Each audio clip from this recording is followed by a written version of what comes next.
The crystalline spires of the Galactic Council chamber had witnessed countless diplomatic arrivals over millennia. Sleek vessels of the Zephrani, the bioorganic pods of the Verdanian Collective, the pristine chrome spheres of the Synthetic Alliance, all had graced the docking bays with their presence. But nothing had prepared the assembled representatives for what emerged from the void that day.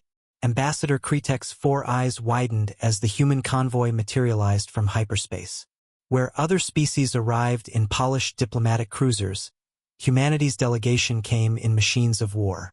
Massive tanks, their hulls scarred and pitted from countless battles, still bore the dark stains of combat.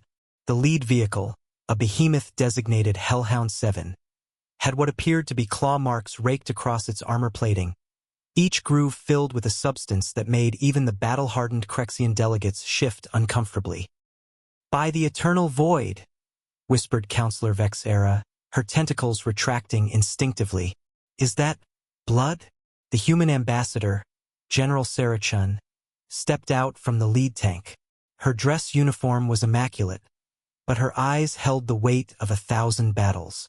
She walked with the measured pace of someone who had faced death and found it wanting. Behind her, a full armored division took position, their weapons powered down but unmistakably present. High Chancellor Zoran rose from his hovering throne, his telepathic voice echoing through the chamber. "This is highly irregular, Ambassador Chen. The Galactic Council convenes under the banner of peace. Your display is most disturbing." Chen's smile was razor-sharp. "With respect, Chancellor, humanity comes as we are. These tanks defended our colony on Kepler 442b from the Devourer swarm. The blood belongs to the creatures that thought human children would make easy prey." She paused, letting the weight of her words settle. They were wrong. The chamber erupted in whispers.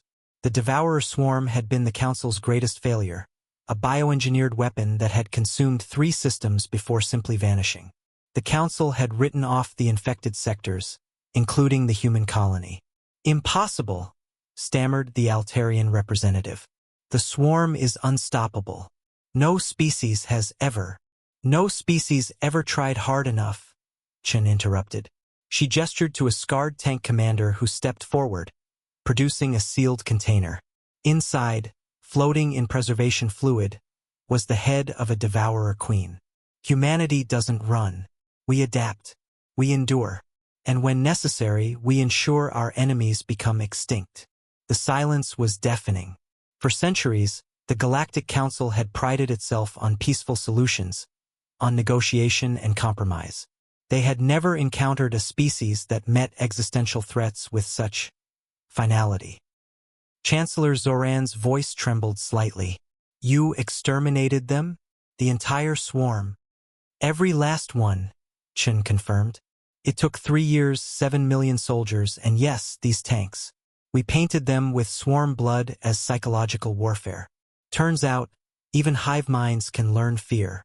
Her expression softened slightly. "We come before you not as conquerors, but as survivors. Humanity seeks membership in your council, but we will not pretend to be something we're not." Counselor Titrak of the warrior caste stood slowly, his chitinous armor clicking. "You bring weapons of war to a place of peace. You speak of extinction as if it were necessity. Why should we not fear you as we feared the swarm?" Chen's response was immediate. "Because unlike the swarm, we can choose. We chose to save our children. We chose to stand when running would have been easier. And now, we choose to join you, to add our strength to your wisdom."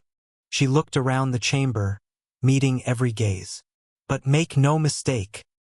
If another swarm rises, if another threat emerges that the Council would simply contain or flee from, humanity will be there, bloody tanks and all." The vote was closer than anyone expected. In the end, it was the border worlds, those who lived in fear of the next catastrophe, who swung the decision.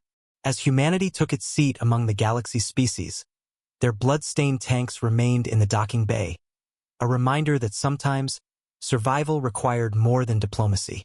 And in the dark corners of the galaxy, the whispers began. Humanity had arrived. They were not the most advanced nor the most populous, But they were, without question, the most dangerous, because they were the only species that brought blood-stained tanks to a peace conference and made it feel like protection rather than threat. Chat controls Opus 4.